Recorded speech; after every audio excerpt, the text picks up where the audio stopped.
ओम शांति।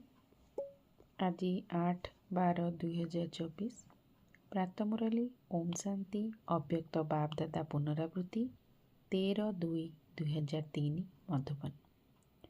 आज महावाक्य वर्तमान निजर दयालु एवं दाता स्वरूप को प्रत्यक्ष कर। वरदान कर्मयोगी होई प्रत्येक संकल्प वाणी एवं कर्म को श्रेष्ठ करुथिबा निरंतर योगी हुआ। कर्मयोगी आत्मार प्रत्येक कर्म योगयुक्त एवं युक्तियुक्त होइथिबो। यदि कौनसी कर्म युक्तियुक्त हेउनाही तेबे जानिनियो योगयुक्त नुहे।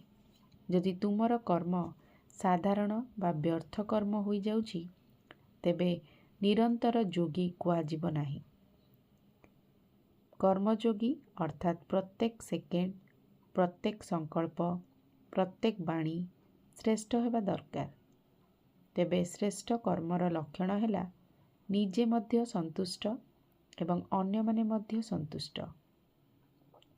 एई भली आत्मा ही निरंतर योगी होई जांती। स्लोगन स्वयं प्रिय लोकप्रिय एवं प्रभु प्रिय आत्मा ही वरदानी मूरत अटंती। ओम शांति।